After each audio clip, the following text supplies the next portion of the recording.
Bakit siya masyadong concerned ngayon about di umanong paggamit ng drug test? Samantala, ang dating Pangulong Duterte umamin nagmamarihuana at nag-fentanyl. Hindi niya kinall out. Pati yung pagnanakaw ni dating Pangulong Duterte, wala siyang pagtutol. Oh my gosh.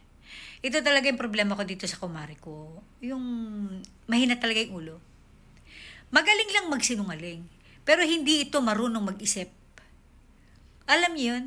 Kung itatanong mo kung bakit ngayon bigla na lang siya naging concern sa issue ng drogation ni Ngagva. Kasi parang magkapatid yata sila. Diba? Parang ate siya ni Ngagva eh. Parang magkapatid sila. Tsaka yung ngayon lang naging concern, paano mo nalaman? Diba? Mga bata pa lang sila, sa abroad sila nakatira. Meron ng problema sa sa drogation. Si BBM. Hindi mo alam yun kasi hindi ka naman parte ng pamilya. Hindi ka parte ng pamilya. Wala ka sa posisyon para sabihin na bakit ngayon lang biglang naging concern si Amy Marcos. Hindi siya ngayon lang concern, matagal na. Mga bata pa lang sila. Again, hindi mo alam yun kasi hindi ka nga parte ng pamilya. Hindi ko nga alam kung bakit ka nag-uumipal sa issue na ito. Magkaroon ka naman ng respeto diyan sa kapatid ng amo mo. O ano ba, parte ba talaga ng pagiging bardagulera mo na pati kapatid ng nagpapasweldo sa'yo, babardagulin mo din? Itong issue na to, pang pamilya to. Naging public na lang ito kasi nga, si BBM ang presidente ng Pilipinas. Pero yung makikialam ka, let BBM handle this case. Hayaan mo siya ang sumita sa ate niya. Pero yung sisitahin mo ate niya, sasabihin mong fake news, sinisiraan ng ate niya si BBM, parang lumalampas ka na sa limitasyon mo bilang spokesperson. Kahit masabihin mo na ginawa mo yan sa pagbablog mo eh. Still, you represent the government. You represent Bangag. Wala ka na sa lugar. Tapos siningit mo pa si PRD.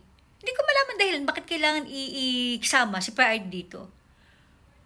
Kung nagdodrogation, okay, nagme-Mary Jane, at kung ano-ano pang ginagawa ni PRD, wala na siyang pakialam doon. Si PRD may anak, may asawa, malalaki ng mga apo niyan. Bakit kailangan ang concern na kay Amy Marcos? Kahit magwala, magdrogation, mayat-maya, si PRD, walang pakialam si Amy Marcos yan, dahil si PRD ay may sariling pamilya. Ano katakataka kung maging concern siya sa kapatid niya, kapatid nga niya, boba. Tsaka yung nasilip mo, yung fentanyl ni PRD, yung utak mo talaga, hindi ko alam kung saan mo pinulot yan. Parang ayoko nang maniwala na abogada ka eh.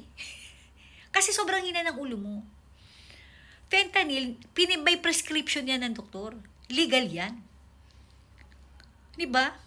Ang hindi legal, yung kokaina na ginagamit ng amo mo. Hindi ko nga alam eh. Imbis na maging concern ka, imbis na ang gawin mong hamon ay ipa-drogation test ang amo mo, ang banat mo agad, sinungaling, nagfe-fake news, naninira ang kapatid mismo ng Pangulo. Lampas ka na sa limitasyon mo, Mare. Magkakaroon ka din naman ng konting hiya. Kailangan pa bang sabihin sa'yo ni Bongbong Marcos na, oy, Yusek kapatid ko yan. Hayaan mo muna akong mag-isip kung anong dapat kong gawin. Ano yan eh, pamilyang problema yan. Pangpamilya yan. Tapos gaganyanin mo lang. Tapos sinigit mo pa yung magnanakaw si PRD, ba't hindi tinutulan ni Amy? Tainan naman. Bakit tututulan ni Amy? Sino ba si Amy? Diba? Asa ba si PRD? Nasa dahig na, ano kinalaman ni PRD dito? Sinasabi mo ba nung panahon ng presidente siya?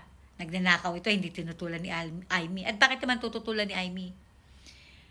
Just in case you do not know, nung tumakbo bilang presidente si PRD, si Amy Marcos, okay, ang nagbigay ng malaking pinansyal na tulong kay PRD. Ibig sabihin, Mare, malaki ang tiwala ni Amy Marcos kay PRD. Kaya yung mga pasabog mo na magnanakaw si PRD, hindi tinutulan ni Amy, pwede ba? Pagtatawanan ka lang ni Amy Marcos, higit kanino man, ikaw ang nakakaalam ng batas kasi nga abogada ka, gaga. Asan ang ebidensya mo? Ang hilig mo sa ebidensya sa resibo, di ba? Asan ang ebidensya mo na magnanakaw si PRD? May kaso ba yan ng pagnanakaw? Na-convict na ba yan? Sa kasong pagnanakaw? Ito mo, ang hina talaga ng ulo mo. Kasi nga, bobelya ka. Ang laki lang ng mukha mo, ang laki ng ulo mo, wala namang laman. Sa totoo lang. Kakagigil.